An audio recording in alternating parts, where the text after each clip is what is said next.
1. So my first real job way back when that wasn't babysitting was at a popular fast food chain. It was a long time ago, back when I was in college, but there are a few stories that have always stuck with me. One was the dude who ordered horrifying chili. It was a slow night, one where I had polished the counter like a half-dozen times already. One where I was actually praying for some customers to come in. Not a rush, just a few here and there so I didn't get bored to death.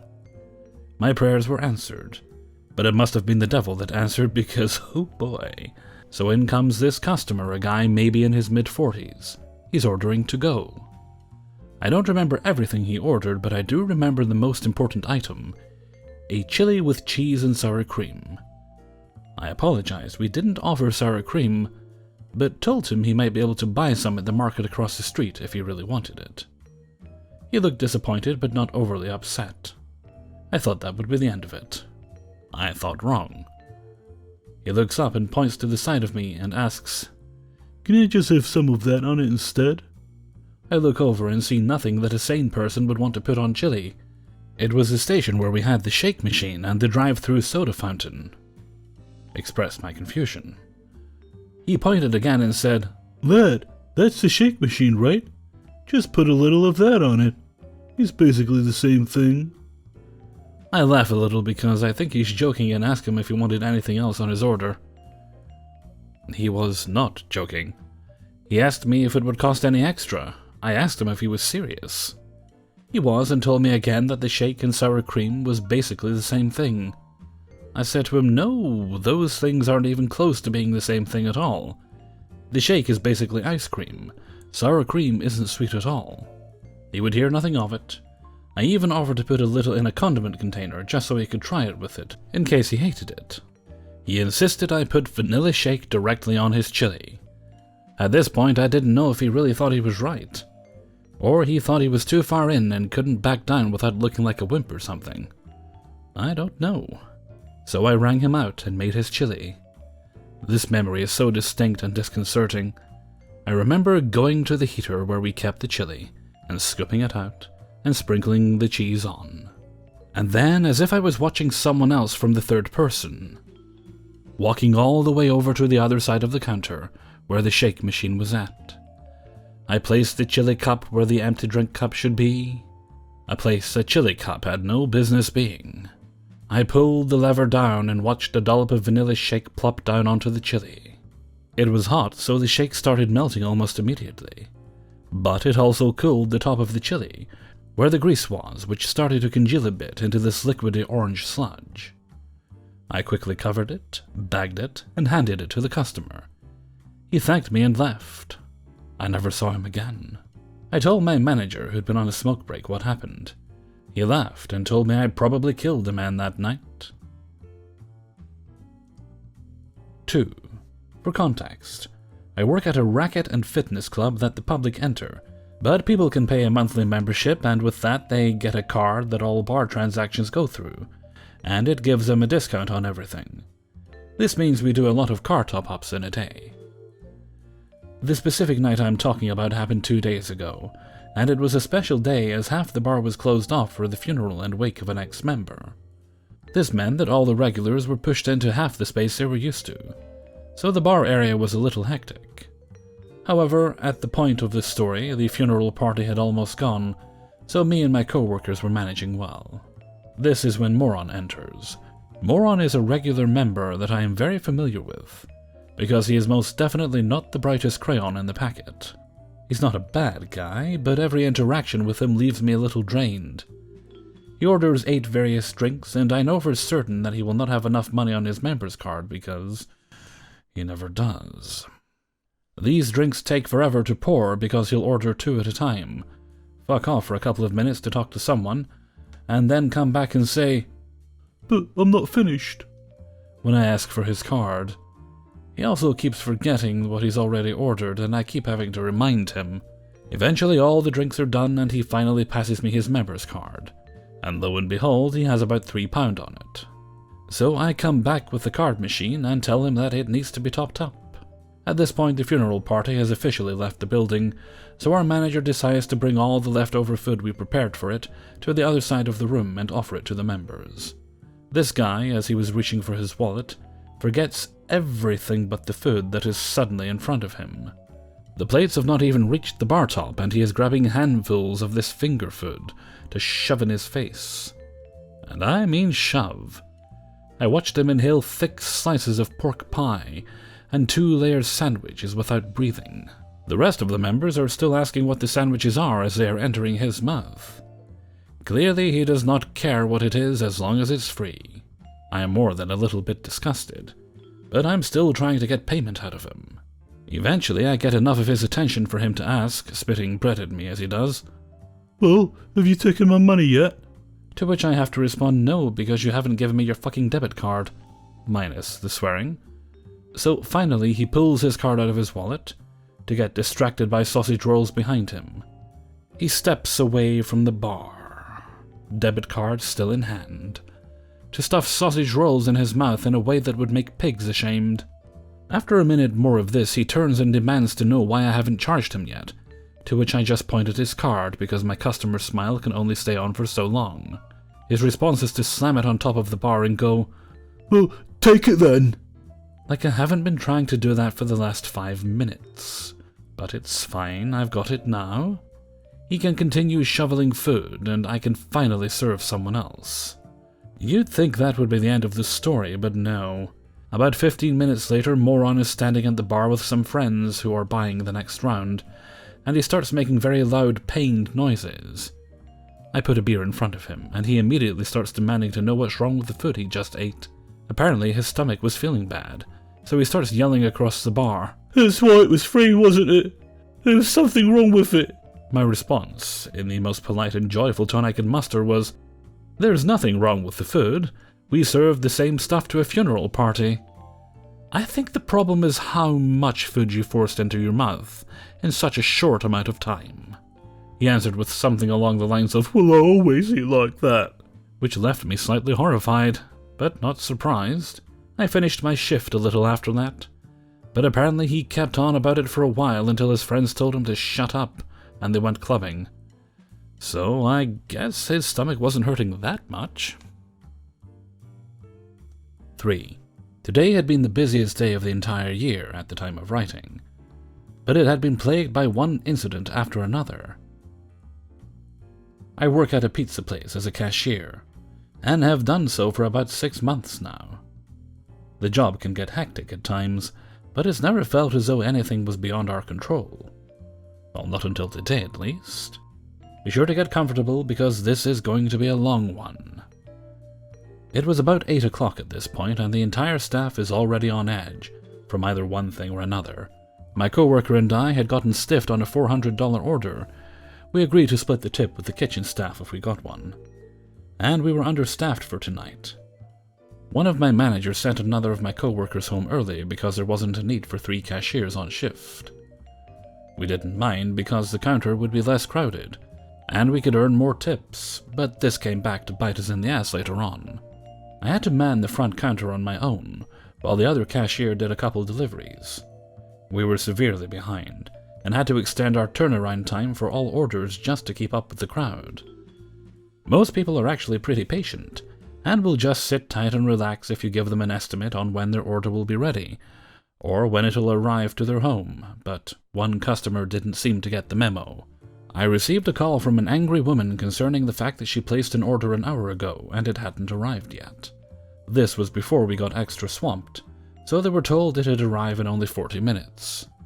I told them that I couldn't give an accurate estimate on when it'd arrive, but only that all 3 drivers were out, and that they'd be at their residence as soon as possible. This wasn't enough for them, however, and she complained that all their staff were hungry, it was an office building, and that they had been promised a 45-minute delivery time. I explained to them that the delivery time changes with the influx of orders, and that everyone was working as fast as they could.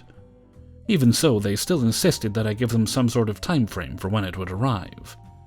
Using the GPS system on the register, I realized the location was down the same route I used to drive to class each day, and I gave them an estimated time of 20 minutes. The woman was still annoyed and told me that the office would close at 8:15, This was the first time we'd been told about this, and I explained that there was nothing I could do. She angrily hung up, and I assumed that was the last of it. Boy, was I wrong. We received another call from the same office building, but from a different woman. It was the same situation, trying to argue with me, acting impatient, etc. And I was beginning to become frustrated. She was cursing me out and demanding that I had the manager speak with her, and wouldn't believe me whenever I told her that he wasn't there. We have multiple managers at our restaurant, and they're out quite a lot to focus on other work. So a lot of communication is relayed over call or text. By now, a line of patiently waiting customers was forming, and I was running out of options. I decided to cut my losses and said I'd find someone she could talk to. Of course, it didn't matter who she talked to, but I just needed an excuse to get off the phone and help the other customers. I put her on hold and, regrettably, slammed the receiver. Just as I was hitting my breaking point, the customer at the front line placed a few dollars in the tip jar and applauded me for standing up to her. I quickly apologized for my behavior and for keeping her waiting, but she shrugged it off and said that it was all good. The woman on the phone didn't bother waiting, and hung up while I was in the middle of taking the order. Once again, I thought that the nightmare was over. The other cashier returned from his delivery and quickly took a call once he had returned the keys and the delivery bag. Do I really need to say who the call was from? A few minutes later, my co-worker, now bright red and shaken up, asked me what I had said to her. I explained what happened, and he said that he was ready to clock out and head home for the night, since this was the last straw on an already brutal shift. He eventually calmed down and helped me power through all the closing work. The driver recently returned from delivering to the office building, and he had told us that the woman told her colleagues not to tip him, but everything had otherwise gone smoothly. They had also asked him what the status of the delivery would be, and apparently he had also given them a 20-minute timestamp. Everyone was pretty beaten up and discouraged by the end, and just wanted to go home. Fortunately, one of the managers had come in to check up on us before we closed, and we told him about the entire situation. Thankfully, he was very understanding about the whole thing. He said that he knew that we were all doing our best, and that we had just been overwhelmed. He also told us that he'd call the customer tomorrow and apologize for the long wait as damage control. Overall, the entire staff went home feeling pretty burnt out. I can't help but feel partially responsible for letting the situation become so out of hand. But what's done is done, I suppose. 4. I am 23 in graduate school, and I've been waiting tables at a restaurant that's known for its endless fries since I was 18. I've gone through 7 managers in 6 years, and all of them have sucked in various degrees. 2 months ago, we went through a ginormous staff overhaul. To make a long story short, the previous manager, in collusion with a few staff members, was stealing. We got a new store manager, new head chef, new hostess, and 2 new servers. Anyway, the new manager is super nice. She's been great, but honestly, I've had a few managers start out nice, but turn out crappy, so I've been holding my breath. This occurred Monday afternoon. So I swipe in and she pulls me to the side, asking if I take a table of folks who are known to be assholes, since the new server whose section they were in is easily frazzled. So I go up to them, smile, start to ask what they wanted to drink. Now, I've never served these folks, but I've heard horror stories. It's a woman and a man in their late 50s to early 60s. He interrupts me. Don't want to hear your BS drinks you charge an arm and a leg for. Just get us some damn water. I fake smile and go grab them ice waters. I go back and he tells me their orders before I can even set the drinks down. I wrote down their order and repeat it back to them. I go, put their order in, and take my next table. Not even 5 minutes later, he's snapping his fingers. I go over, the wife has a look like she smelled her own farts, and she barks out, "How long does it take to make a damn medium rare burger?" I let them know that their order will be out soon, and it's only been 5 minutes. 10 minutes later, their burgers are done, and I take them out. He starts yelling, "Why is this burnt? I asked for medium." I can't even get a word in before the wife gets up, goes over to the manager, and literally drags her over. My manager is in shock. This woman literally yetted her over. "Fix this! This server is incompetent! This is unacceptable!" All I heard over and over in my head is Lemon Grab from Adventure Time. "This is unacceptable!" My manager looked at them both. I was expecting her to give them a corporate card or comp their meal. But nope, she asked them to leave. At first they wouldn't, but when she threatened to get mall security, we are attached to a mall, they left, vowing to never come back. My manager just patted me on the back and thanked me. I'm hoping she stays this cool. 5. When I was in college, I worked at a nice golf club for about 2 or 3 years as a bartender and server. The pay wasn't always amazing, but the job was easy. My co-workers were generally great, and the members I served were usually very friendly to the employees. The club had an area attached to the men's locker room that had a full bar, 8 TVs, tables to serve roughly 80 or 90 people, and people could also smoke cigars and cigarettes in the space. Only men were allowed in this area except on Saturday nights or for reserved events. Typically, there was one other bartender assigned to the area for the entire day. As you may imagine, this could be hectic having to manage that bar all by yourself throughout the day, as I'd work shifts sometimes up to 16 hours in this area. This club was a non-tipping club. We had an hourly rate plus tip share, which generally meant lower than average pay for a server.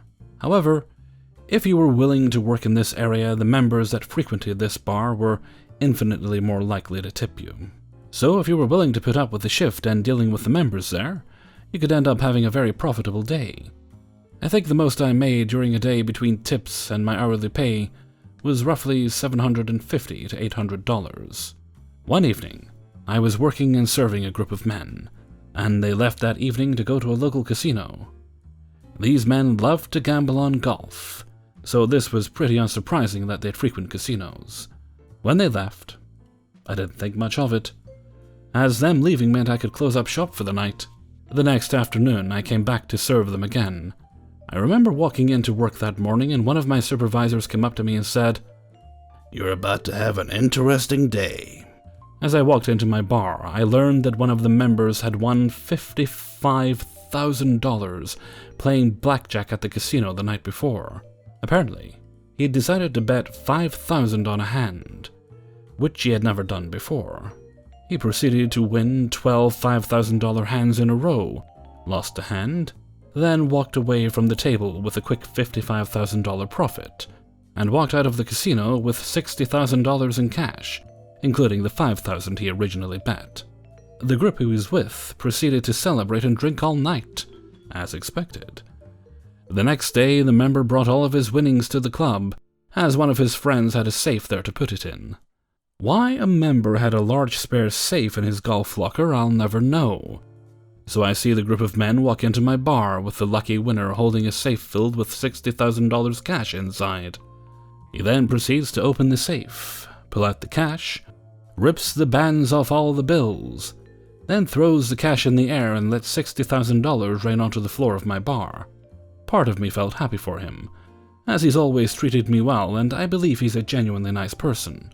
Part of me felt jealous as I was a broke college student, and I was watching a dozen grown men rolling around in 4 years of my college tuition on the floor. I decided to just roll with it, embrace the debauchery, and try to pump up the members and try to earn some tips.